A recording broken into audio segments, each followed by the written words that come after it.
सभी को प्रणाम। हम पढ़ रहे हैं जन्म शताब्दी पुस्तक माला 30 धर्म तंत्र द्वारा लोक शिक्षण। आइए परम पूज्य गुरुदेव वंदे माता जी का हृदय में स्मरण करें, गुरु चरणों का हृदय में स्मरण करें, गायत्री मंत्र के साथ स्वाध्याय को आगे बढ़ाएं।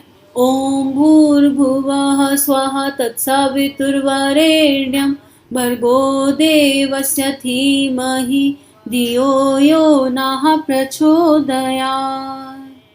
पिछले स्वाध्याय में गुरुदेव ने वानप्रस्थ की इम्पोर्टेंस बताई, वानप्रस्थ की सही परिभाषा दी और फिर ये बताया कि अगर हमको मनुष्य जन्म मिला है तो हमें इसे कीट पतंगों की तरह, कुत्ते बिल्ली की तरह तो नहीं बिताना है। हमें इसमें कुछ तो ऐसा करना है कि हम अपनी भूमिका, एटलीस्ट जब हम मरे तो हमको ये सुकून हो कि हमने इस जीवन का क्या किया। अंतरात्मा को एक सुकून होना चाहिए और ऊपर जाके किसी को तो चेहरा दिखाना है, कोई तो शक्ति है जिसने हमें भेजा है, तो उसको शक्ल दिखा सके अपनी गर्व के साथ कि हे परमात्मा, हम आपके बच्चे, आपने हमें भेजा, तो this is what we have been doing in our life। ऐसा तो आगे गुरुदेव लिख रहे हैं, लोक शक्ति की प्रचंडता और प्रखरता का हमें अनुभव करना होगा और संघ बल उत्पन्न करके उसे सृजनात्मक प्रयोजनों में संलग्न करना होगा। अब यहाँ पे गुरुदेव लोक शक्ति की प्रचंडता और संघ बल की बात कर रहे हैं। संघ मतलब ग्रुप एनर्जी। अब हम लोग क्या करते हैं, गुरु कार्य करने के लिए ग्रुप निकलता है, तो हम मूल उद्देश्य भूल जाते हैं कि हम गुरु कार्य करने निकले हैं, क्योंकि सबके चित्त के संस्कार हैं, आपस में लड़ते हैं और एक दूसरे की बुराई भलाई में खो के नए कर्म बनाने लगते हैं। तो जब भी, इसीलिए उपासना, साधना, आराधना तीनों का क्रम है कि बिना उपासना करे आप आराधना करने निकल जाओगे तो आपने अपने चित्त के संस्कारों की धुलाई नहीं करी, अभी अंतर मन की भावनाओं का परिष्कार ही नहीं हुआ और अभी अहंकार कब हावी हो गया वो पता ही नहीं चला। तो निकले तो गुरु कार्य करने थे, निकले तो कुछ श्रेष्ठ करने थे और वो श्रेष्ठ हो भी गया। वो इसलिए हो गया क्योंकि वो तो गुरु कार्य है, वो तो एक शक्ति ने हमको निमित्त बनाया है और निमित्त बनाया तो वो कार्य को पूर्णता की ओर ले ही जाएगी। बीच में हमने क्या किया, हमने कौन सा गड्ढा खोदा, हमने आपस में ही अपने कार्मिक पैटर्न इकट्ठे कर लिए। तुमने ऐसा क्यों किया, कंपैरिजन, ईर्ष्या, किसको ज्यादा नाम मिला, किसको कम नाम मिला, हम इसमें उलझकर अपने खाते बना लिए। तो अगर हमें वो संघ बल उत्पन्न करना है, अगर हमें वो प्रखरता और प्रचंडता उत्पन्न करनी है, तो पहले हमारा मन, हमारी भावनाओं का परिष्कार बहुत इंपॉर्टेंट है। यह कार्य इतना महान और इतना समर्थ है कि जिसकी तुलना अपराजय महादैत्य से ही की जा सकती है। अपराजय, गुरुदेव इसकी तुलना भी कैसे करें कि इसको, अगर संघ की शक्ति, समूह की शक्ति, लोक शक्ति की प्रचंडता जुड़ जाए तो फिर वो क्या करेगी, वो जनमानस का परिष्कार कर सकती है। भगवान बुद्ध ने क्या किया, लोग, जब भगवान बुद्ध में चेंज आया तो उनकी वाइब्रेशन से एक पूरा का पूरा संघ इकट्ठा हो गया और इतना बड़ा समूह इकट्ठा हो गया और कंप्लीट ट्रांसफॉर्मेशन हो गया उस एरा का। तो वानरों की सेना ने क्या किया, सारे वानर जब एकजुट हो गए और उन्होंने शक्ति को एक दिशा में लगाया तो राम सेतु भी खड़ा हो गया, इतनी बड़ी लंका को खाक कर दिया कि राम जी अकेले क्या ही कर लेते। पूरी सेना को उन्होंने, राम जी ने श्रेय दिया वो एक अलग बात है, लेकिन वानरों की शक्ति एक दिशा में नियोजित हो गई ना। तो अगर श्रेष्ठ लोगों की, जो गुरुदेव की मशाल है ना, वो इसी बात का चिन्ह है। उस मशाल पे लिखा होता है कि श्रेष्ठ लोगों का समूह जब एकजुट होकर एक दिशा में बढ़ता है तो जीत निश्चित है। लेकिन मेरी जीत नहीं, यहाँ हम अपनी जीत के लिए नहीं आए हैं। हमारी क्या, विश्व वसुधा की जीत, वो आत्मीयता का विस्तार, वो प्रेम का विस्तार अंतर मन में नहीं होगा तो इस दिशा पे चलते चलते कब भटक जाएंगे वो पता नहीं चलेगा। आगे गुरुदेव लिख रहे हैं, जनशक्ति का देव दानव जिस मोर्चे पर भी डट जाएगा उसे जीत कर ही छोड़ेगा। उसके सामने बड़ी से बड़ी शक्ति को भी झक मारनी पड़ेगी। धर्म के प्रति जन आस्था की जो थोड़ी सी संलग्नता है उसका चमत्कार आंखों के सामने है। एग्जाम्पल है, इंडिया में या कहीं पर भी आप देख लो, धर्म के नाम पर मंदिर भरे पड़े हैं। गुरुदेव ने इसका स्वाध्याय का आरंभ भी वहीं से किया था कि मंदिरों में करोड़ों रुपए दान का आता है। एक विश्व, कितने, अगर उस पैसे को इकट्ठा कर लिया जाए तो कितने विश्वविद्यालय खड़े हो जाएंगे। और इस स्वाध्याय में गुरुदेव की पीड़ा फील हो रही है कि गुरुदेव जान रहे हैं कि लोगों को पता है सही क्या है, लेकिन हर कोई सोचता है अरे मेरे अकेले के करने से क्या होगा। अरे तुम अकेले बढ़ो तो सही, तुम अकेले नहीं रहोगे, एक बार बढ़ के देखो। एक बार ऐसा लगता है कि हम अकेले हैं, लेकिन यकीन मानिए इस यात्रा पे जब चलते हैं तो यूनिवर्स इतना सपोर्ट करता है कि आपको वो अकेले आप रह ही नहीं सकते। अगर आपकी भावनाओं का उस लेवल पे परिष्कार हो गया जिस लेवल पर वो परमात्मा चाहता है तब। लेकिन अगर हम अपने मोह माया आसक्ति में ही अटके रह गए और हम मूल उद्देश्य को भूल गए, साधना मूल उद्देश्य है, ये ध्यान रखिएगा। उपासना, साधना, आराधना 3 चरण दिए गए हैं, इनमें से एक भी मिस हुआ तो बात नहीं बनेगी। तीनों को पैरेलल साथ लेकर ही चलना पड़ेगा। आगे लिख रहे हैं, कुछ समय पूर्व इस देश में 56 लाख धर्म व्यवसायी थे। धर्म व्यवसायी कितना पीड़ा वाला शब्द है। नई जनगणना के अनुसार यह संख्या 80 लाख हो गई। जनगणना में जिन्होंने धर्म को व्यवसाय कोष्ठक में नहीं लिखाया जिनकी आधी चौथाई आजीविका इसी क्षेत्र से चलती है, उनकी संख्या भी इससे कम नहीं हो सकती। इस प्रकार पूरे अधूरे धर्म व्यवसायी लोगों की संख्या 1.5 करोड़ तक जा पहुंचती। जनता किसी दबाव या जबरदस्ती से नहीं, वरन स्वेच्छा से और प्रसन्नता पूर्वक इसका व्यय भार वहन करती है, जो सहज ही न्यूनतम 15 करोड़ रुपए प्रतिदिन जा पहुंचता है। 15 करोड़ रुपए प्रतिदिन अर्थात वर्ष में 55 अरब कितनी बड़ी धनराशि है। यह तो धर्म क्षेत्र के संलग्न मनुष्यों का न्यूनतम निर्वाह व्यय हुआ। इसके अतिरिक्त लगभग 7 लाख मंदिरों का खर्च, तीर्थ यात्राओं में होने वाली विपुल धनराशि भी कम से कम इतनी तो होगी ही। इस प्रकार वह राशि 110 अरब वार्षिक हो जाती है।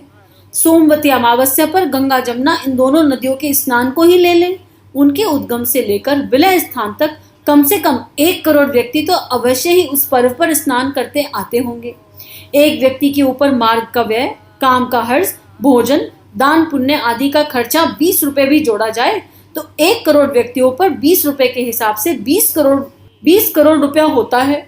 ऐसे ऐसे 4-5 स्नान वर्ष में पड़ जाते हैं, उनका खर्च 1 अरब तक जा पहुंचता है। इसके अतिरिक्त कथा कीर्तन, यज्ञ समारोह, भोज भंडारे आदि का हिसाब लिया जाए तो वह राशि भी न जाने कहां से कहां पहुंच जाएगी। इस प्रकार देखने पर उपेक्षित जैसा लगने वाला धर्म क्षेत्र ही इतनी धन संपत्ति खर्च करा लेता है, श्रम और समय लगा लेता है, जितना कि तरह तरह के दबाव डालने वाली सुसंगठित सरकार भी नहीं लगा पाती। सरकारी टैक्स लोग कुड़कुड़ाते हुए देते हैं, पर धर्म टैक्स को स्वेच्छा से देते हैं और पास में ना होने पर कर्जा लेकर उधार करके भी लगाते हैं। अब विडंबना देख लो आप, अश्रु ना गिरे तो क्या हो, विडंबना। यहाँ किसी की भक्ति या भावनाओं पर क्वेश्चन मार्क नहीं है। इतने जितने ये लोग हैं ना जिनके बारे में गुरुदेव लिख रहे हैं, आधे लोग भय से जा रहे हैं, आधे लोग इन जगहों पे जा भी रहे तो लॉलीपॉप टॉफी लेने जा रहे हैं। अरे भगवान जी, हम 1.25 रुपए चढ़ा रहे तो कम से कम 1.25 मन लड्डू मिल जाए। मूल भाव में वो श्रेष्ठता ही नहीं रह गई। अरे क्या अगर मैं अपने घर में बैठ के पूरे दिल से, पूरे मन से उस परमात्मा का चिंतन करूं तो वो परमात्मा प्रकट नहीं होगा क्या? मीरा के गिरधर उनकी मूर्ति में प्रकट हो गए ना। ठाकुर की काली वहीं प्रकट हो गई, या ठाकुर हिमालय पे घूमते फिरे काली को ले लेके कि भगवान कहाँ मिलेगा? जब आप उस मोड़ पर आ जाओ, जैसे भगवान बुद्ध ने ट्रैवल किया, वो ट्रैवल बिल्कुल लाजमी है। कब? जब आपकी रेडिएशन से वो एनर्जी निकले। यहाँ पर एक स्टोरी सुन लेते हैं। एक संत थे, ट्रैवल करते रहते थे गांव। तो एक गांव में गए और वहाँ के लोग बड़े संकीर्ण, मतलब उस संत को खाना भी नहीं मिलता था। वो बाहर बैठे रहते थे, प्रवचन सुनने जाते थे तो 2-4-5 लोग कभी आ गए तो आ गए।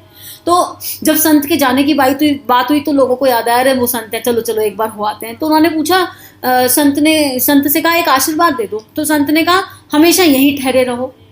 तो संत के जो अनुयायी थे, जो फॉलोवर्स थे, वो सब देख रहे थे, सुन रहे थे।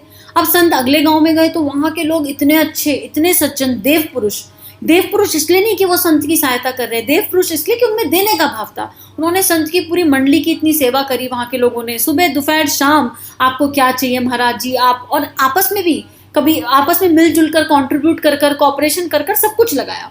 अब जब लास्ट में गए संत से आशीर्वाद मांगा तो संत ने कहा बिखर जाओ आशीर्वाद में। तो जो उनके फॉलोवर्स थे उनको बड़ा कष्ट हुआ, पीड़ा हुई। तो उन्होंने पूछा कि आपने उस गांव के लोग जो बहुत ही संकीर्ण थे सोच के, जिनमें कुछ था ही नहीं, उनको कहा ठहरे रहो और इनको बिखेरने का आशीर्वाद दे दिया। तो संत ने मुस्कुराते हुए कहा कि उनके अंदर इतनी गंदगी थी कि वो जहां बिखरते वहां गंदगी फैला देते। उनकी एनर्जी में वो गंदगी थी कि जहां जाते वहां। और ये लोग इतने श्रेष्ठ हैं कि ये एक खिला हुआ फूल अगर किसी एक नई जगह चला गया तो वो खुशबू चारों तरफ फैल जाएगी। तो इसलिए इनको ये आशीर्वाद दिया। तो यहाँ पे भी यही कहा जा रहा है, ऐसा नहीं कहा जा रहा कि आप ट्रैवल मत करो, आप कहीं जाओ मत। पहले अपनी भावनाओं को देख लो कि वो कहाँ रेडिएट कर रही है। पहले हमारा जो मूल उद्देश्य है, हमारा दृष्टिकोण ऊंचा है कि नहीं है। किसी भी कार्य को करने के पीछे हमारी महत्वाकांक्षा क्या है? हमारी महत्वाकांक्षा स्वार्थ है, संकीर्णता है, अपनी सोच में, अपने मैं में खोने की है, या बड़ी है? अभी तो हम आध्यात्मिक रिश्तों में इतना उलझ जाते हैं, आध्यात्मिक रिश्तों में आसक्ति हो जाती है, उसी से बाहर नहीं आ पाते। संसारिक रिश्ते तो चलो छोड़ो, चलो संसार में चल रहे हैं, अध्यात्म की राह पे चलोगे तब भी तो लोग मिलेंगे जिनसे मन मिलेंगे। वहीं पर गाड़ी अटक जाती है, फिसल जाते हैं, चिपक जाते हैं, मूल उद्देश्य भूल जाते हैं। आध्यात्मिक यात्रा पर बहुत सारे साथी मिलेंगे, पर मूल उद्देश्य तो उस परमात्मा की दिशा पे जाना है। मूल उद्देश्य आपस में उलझना थोड़े ना है। तो यही बात गुरुदेव कह रहे हैं। और कितनी पीड़ाजन है, मतलब सोचो कितने स्कूल खड़े हो जाएं, कितने कॉलेजेस खड़े हो जाएं, और एक जागरूक इंसान कितनों को जागरूक बना सकता है। जिस स्तर पर आपकी आत्मता का विस्तार हो गया, उस स्तर पर आप रेडिएट कर जाओगे। और कहने वाले कहेंगे, सुनते रहो और सबके मंगल की प्रार्थना करते हुए बढ़ते जाओ, रुकना नहीं। अगर आपका अंतर्मन कह रहा है कि आपकी दिशा सही है तो रुकना नहीं। यकीन मानो, लोहा तो सबसे लेना पड़ता है। आपको अपने परिवार से पहले लोहा लेना पड़ा होगा, जैसे गुरुदेव को लेना पड़ा, जैसे भगवान बुद्ध को लेना पड़ा। अरे राजकुमार का जन्म हुआ था, उनका छोटा मोटा जन्म था, आसान था। उनके पिता को हार्ट अटैक आ गया। जब राम जी वनवास गए तो दशरथ जी को हार्ट अटैक आ गया। होता ही है, घरों में ये समस्याएं आती हैं। अब सोच ले, विवेकानंद जी निकले तो बहन ने सुसाइड कर लिया। कुछ ना कुछ तो हो गई। हमारा दृष्टिकोण बड़ा है या नहीं, हमको इस पर चिंतन करना है। कॉल हमेशा हमारी होगी। तो आज के स्वाध्याय में तो इतनी पीड़ा गुरुदेव की फील हो रही है कि ये धर्म कितना छोटा सा दिखाई देता है। इसकी मजाक बनाते हुए लोग घूमते रहते हैं, और यहाँ लोग अपनी श्रद्धा से, विश्वास से दे रहे हैं। तो अगर हमारे अंदर सत्य के प्रति श्रद्धा जाग जाए और सेवा के प्रति श्रद्धा जाग जाए, फिर जिस भी स्तर की वो सेवा वो मैटर नहीं करती। आप गिलहरी भी बन जाए हम, तो क्या ही फर्क पड़ने वाला है। मेरा मूल भाव तो पवित्र है। तो आज के लिए इतना ही स्वाध्याय, और प्रार्थना कि हम सबके भीतर वो रेडिएशन जो गुरुदेव इस स्वाध्याय से देना चाहते हैं ना, हम सबके भीतर वो प्रकाश पहुंच जाए, वो किरण हमारे हृदय को छू जाए, और हम जागृत हो जाए। हम जागृत होकर सोचे कि हम कहाँ जा रहे हैं, किस दिशा जा रहे हैं, और अगर हमारी दिशा सही नहीं है तो अभी अबाउट टर्न, इसी एक क्षण अबाउट टर्न। इसी के साथ आज का स्वाध्याय समाप्त करते हैं। सभी के लिए बहुत बहुत मंगल प्राप्त। हमारे YouTube चैनल को सब्सक्राइब कीजिए और बेल आइकन पर क्लिक कीजिए, ताकि आने वाली सभी वीडियो की नोटिफिकेशन आपको मिलती रहे। आप सभी को बहुत बहुत थैंक यू।